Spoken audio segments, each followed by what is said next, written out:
Welcome to academia biology और मैं हूं आपके साथ सचिन अंतिल। तो आज हम एक काफी शॉर्ट टॉपिक डिस्कस करने वाले हैं जो कि है आपका स्पीसीएशन। तो बिना टाइम को वेस्ट किए हुए शुरू करते हैं। तो सबसे पहले हम देखेंगे आपका स्पीसीएशन होता क्या है। देखो ये पर्टिकुलर टॉपिक आपका इवोल्यूशन वाले पार्ट से है, ठीक है, जिसमें कुछ एक टर्मिनोलॉजीज हैं जिनके बारे में आपको पता होना चाहिए, क्योंकि कई बार इनमें से आपका डायरेक्ट एमसीक्यू की फॉर्म में आपको क्वेश्चन मिल जाता है। तो स्पीसीएशन क्या होता है? स्पीसीएशन का सिंपली मतलब है किसी एक स्पीसीज से एक या उससे ज्यादा नई स्पीसीज का फॉर्मेशन होना, ठीक है। तो क्या लिख सकते हैं हम यहाँ पे? फॉर्मेशन ऑफ वन और more new species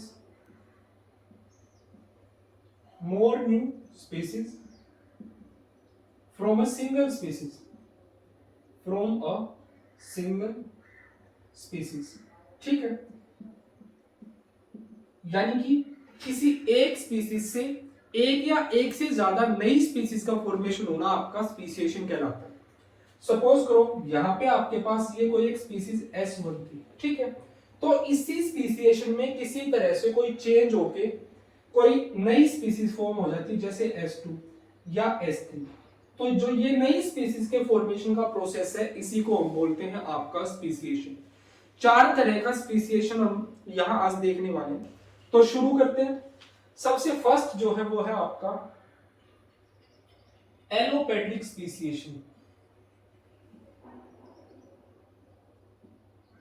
allopatric speciation, ठीक है। तो देखो, इसको लिखने से पहले सबसे पहले एक बार आप समझो एलोपेट्रिक स्पीसीएशन में क्या होता है। सपोज करो आपके पास कोई पॉपुलेशन थी, ठीक है, ये एक पॉपुलेशन थी और इस पर्टिकुलर पॉपुलेशन में किसी फिजिकल बैरियर की वजह से, मान लो कोई आपका नेचुरल डिजास्टर आ गया, उस नेचुरल डिजास्टर की वजह से यहाँ पे कोई बहुत बड़ी खाई क्रिएट होगी इस तरह से, ठीक है, या किसी माउंटेन की वजह से जो आपकी एक स्पीसीज थी वो दो पार्ट्स में डिवाइड हो जाती है। इसी फिजिकल बैरियर की वजह से यहाँ पे क्या होता है, न्यू स्पीसीज का फॉर्मेशन हो जाता है, ठीक है। तो यहाँ क्या लिख सकते हैं हम? आपका formation of new species due to physical barrier, या फिर लिख सकते हैं फिजिकल आइसोलेशन, ठीक है, फिजिकल बैरियर, ठीक है। फिजिकल बैरियर जैसे कि आपका एग्जांपल हम लिख सकते हैं फिजिकल बैरियर के लिए, जैसे कि आपका माउंटेन्स, सी एक्सेट्रा, ठीक है। तो इस तरह का जो स्पीसीएशन होता है उसको हम बोलते हैं आपका एलोपेट्रिक स्पीसीएशन। अब यहाँ पे एलोपेट्रिक का भी एग्जांपल हम लोग देखने वाले हैं।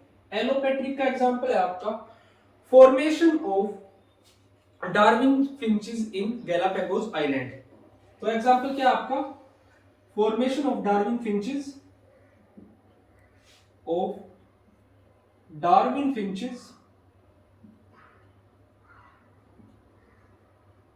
इन गैलापागोस आइलैंड,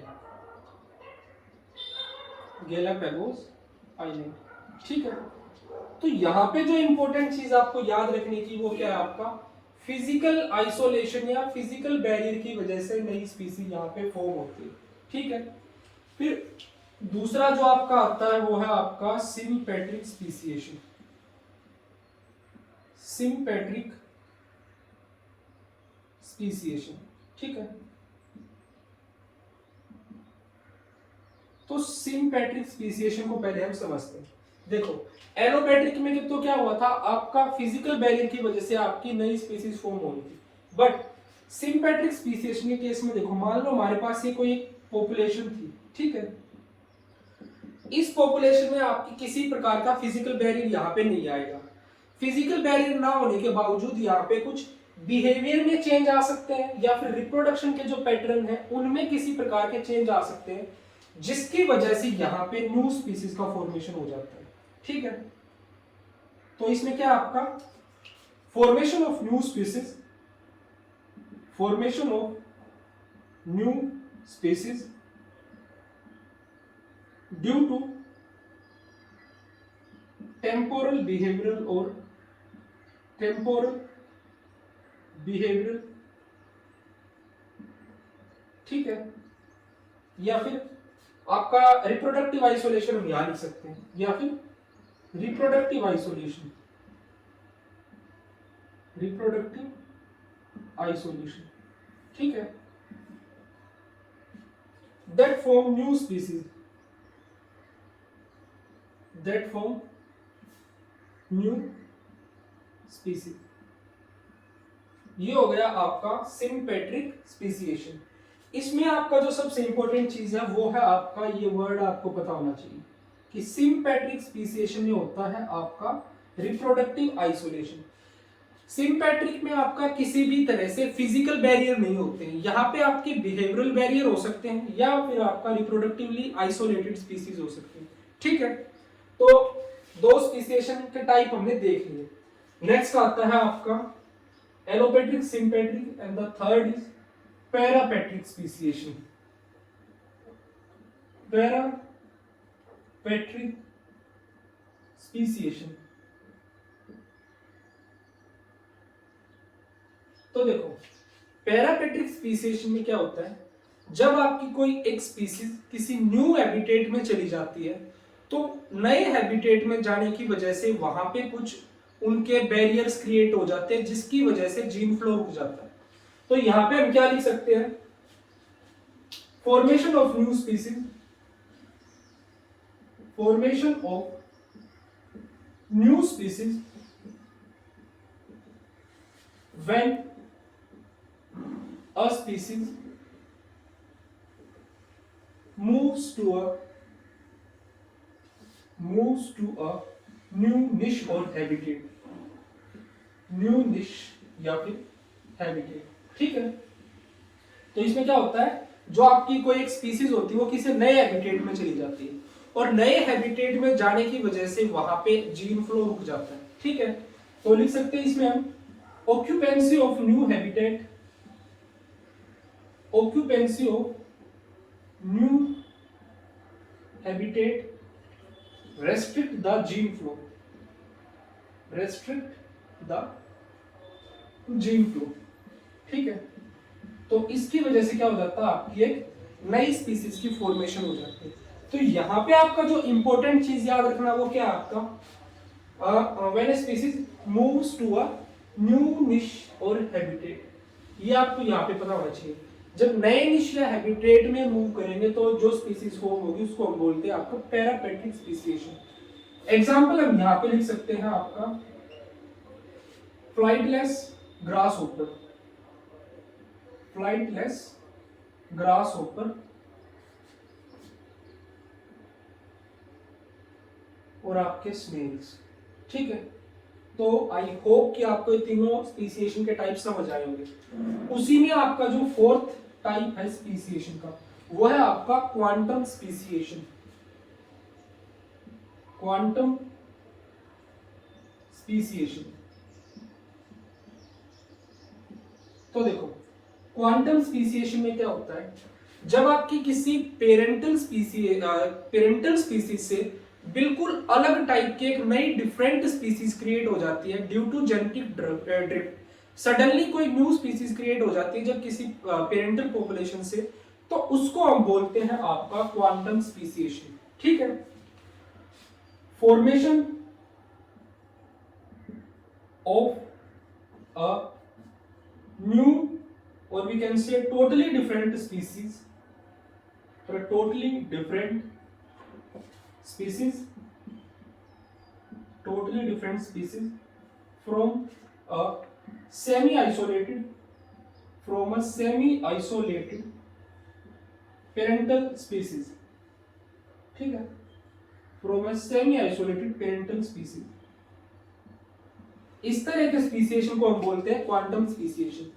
और जो आपका क्वांटम स्पीसीएशन होता है ये क्या होता है, आपका काफी सडन होता है और रैपिड होता है। Quantum speciation is sudden and rapid due to genetic drift, due to genetic drift, ठीक है। तो इसी के साथ हमारा जो आज का टॉपिक था स्पीसिएशन का वो कंप्लीट होता है। तो क्वांटम स्पीसिएशन में आपको क्या पता होना चाहिए, जो आपका क्वांटम स्पीसिएशन है वो सडन एंड रैपिड है and it is operated due to genetic drift. ठीक है, ये भाई दिख रहा होगा आपको। फिर उसी के साथ साथ आपको इसमें पता होना चाहिए बिल्कुल नई और टोटली डिफरेंट यहाँ पे स्पीसीज क्रिएट हो जाती है पेरेंटल स्पीसीज से। तो देखो जो ये 4 टाइप के आपके स्पीसिएशंस हैं, इनमें सिर्फ अगर आपको पर्टिकुलरली वर्ड भी याद है ना, जैसे कि आपका एलोपैट्रिक स्पीसिएशन है, अगर उसमें आपको ये याद रह जाता है कि फिजिकल बैरियर की वजह से होता है, सिर्फ फिजिकल बैरियर वर्ड भी याद है, तो आप एमसीक्यूज को इजीली सोल्व कर लोगे। उसी तरह से सिंपैट्रिक स्पीसिएशन में आपका रिप्रोडक्टिव आइसोलेशन होता है, अगर आपको ये याद रह जाता है तो आप इजीली एमसीक्यू कर लोगे इसका भी। ठीक है, सिमिलरली आपका पेरिपेट्रिक स्पीसिएशन में आपका नए निश में जाने की वजह से आपकी एक नई स्पीसीज फॉर्म होती है, जैसे कि आपका फ्लाइटलेस ग्रास ऊपर स्नेक्स एक्सेट्रा। फिर उसी तरह से आपका क्वांटम स्पीसिएशन में क्या होता है, बिल्कुल टोटली एक अलग तरह की स्पीसीज क्रिएट हो जाती है due to semi isolated parental populations, और ये कैसा होता है आपका सडन एंड रैपिड होता है and it is operated due to genetic drift. ठीक है, तो उसी के साथ साथ इसके साथ हमारा आज का टॉपिक स्पीसिएशन वाला कंप्लीट होता है। अगर आपको किसी तरह का डाउट है then you can ask me in the comment section. और इसी के साथ मैं आपको एक छोटी सी और इंफॉर्मेशन देना चाहता हूँ, टारगेट MDU-CEE 2024 की प्रिपरेशन के लिए जो ग्रुप है वो ऑलरेडी स्टार्ट हो चुका है। अगर आप लोगों को ज्वाइन करना है तो यहाँ पे कमेंट सेक्शन में आपको एक व्हाट्सएप ग्रुप का लिंक मिलेगा।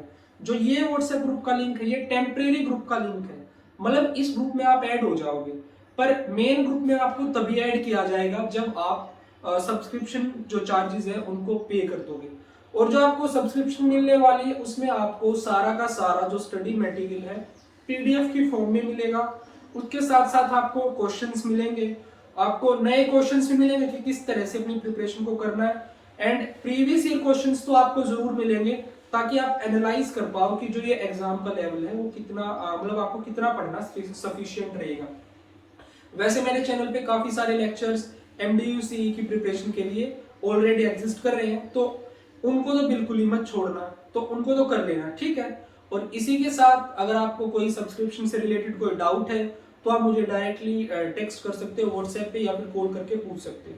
So guys, thank you for watching me carefully and stay tuned for the next one.